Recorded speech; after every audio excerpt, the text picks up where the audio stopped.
अब श्री गुसानी जी के सेवक कृष्ण भट्ट सांचोरा की वार्ता, जिनका स्वरूप नित्य लीला में रस विलासिनी है और ये ललिता जी के यूथ की सखी हैं।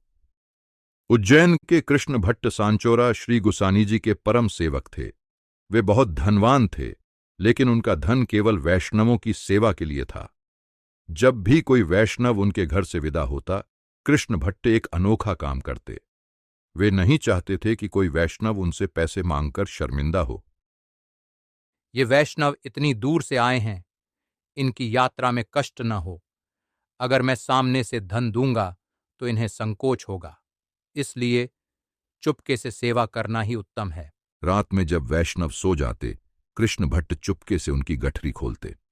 अगर देखते कि उनके पास पैसे कम हैं, तो वे चुपचाप 100 रुपये या मोहरें उनकी गठरी में बांध देते। जब वे यात्री आगे जाकर गठरी खोलते तो हैरान रह जाते।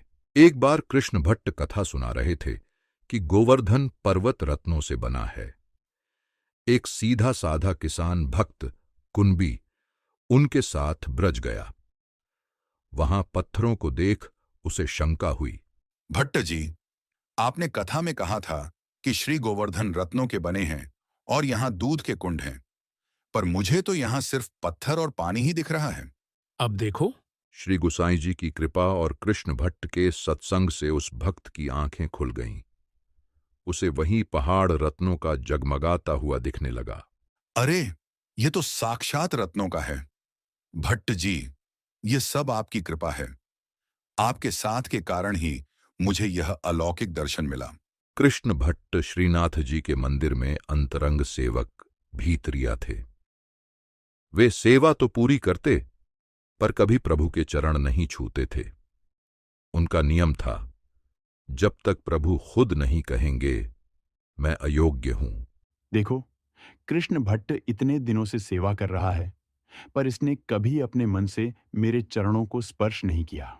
कृष्ण भट्ट, श्रीनाथ जी क्या कह रहे हैं? तुम चरण स्पर्श क्यों नहीं करते? महाराज, प्रभु सत्य कह रहे हैं, पर मेरी क्या योग्यता? जब वे स्वयं आज्ञा देंगे और चरण आगे करेंगे, तभी मैं स्पर्श करूंगा। कृष्ण भट्ट, तुम्हारे बड़े भाग्य हैं। देखो, प्रभु ने चरण आगे किए हैं, अब स्पर्श करो। उस दिन श्री गुसाई जी ने कृष्ण भट्ट का हाथ पकड़कर श्रीनाथ जी के चरणों पर रखवाया। भक्ति की वह पराकाष्ठा थी जहां नियम हार गया और प्रेम जीत गया। एक बार उज्जैन में कृष्ण भट्ट ने गलती से वसंत पंचमी का त्योहार एक दिन पहले चतुर्थी को मना लिया। उनका भाव इतना सच्चा था कि श्रीनाथ जी गोकुल से अदृश्य होकर उज्जैन पहुंच गए। महाराज, आज मंदिर में तो अभी खेल शुरू भी नहीं हुआ, फिर श्रीनाथ जी के कपड़ों पर यह रंग और गुलाल कहां से आया? आज श्रीनाथ जी उज्जैन में कृष्ण भट्ट के घर वसंत खेलने गए थे। बाद में जब कृष्ण भट्ट गोकुल आए तो श्री गुसाई जी ने उन्हें समझाया। कृष्ण भट्ट, उस दिन तुमने तिथि की गलती कर दी थी। तुम्हारे प्रेम के कारण श्रीनाथ जी को उज्जैन तक दौड़कर आना पड़ा। अब से तिथि पंचांग देखकर उत्सव किया करो।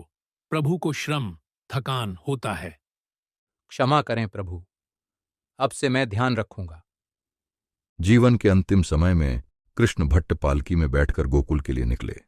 वे प्रभु के दर्शन करना चाहते थे, लेकिन रास्ते में लहरज गांव में उनका शरीर छूट गया। उनके बेटे गोकुल भट्ट बहुत दुखी हुए। पिताजी गोकुल नहीं पहुंच पाए, उनकी अंतिम इच्छा अधूरी रह गई।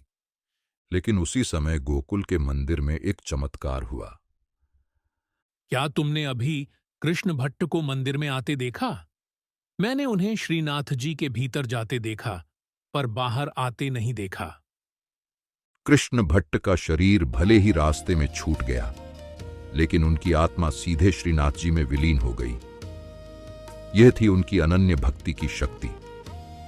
इस वार्ता का मूल भाव यह है कि भगवत प्राप्ति में एक शुद्ध वैष्णव का संग, सत्संग ही सबसे बड़ा साधन है। जैसे कृष्ण भट्ट के संग मात्र से एक साधारण किसान की दिव्य दृष्टि खुल गई और उसे गोवर्धन के असली स्वरूप के दर्शन हुए। साथ ही यह प्रसंग हमें सिखाता है कि सेवा में अधिकार नहीं, बल्कि दीनता और मर्यादा होनी चाहिए। भक्त को प्रभु की कृपा की प्रतीक्षा करनी चाहिए, क्योंकि सच्चे भाव से की गई सेवा को प्रभु स्वयं स्वीकार करने दौड़े चले आते हैं। जय श्री कृष्ण।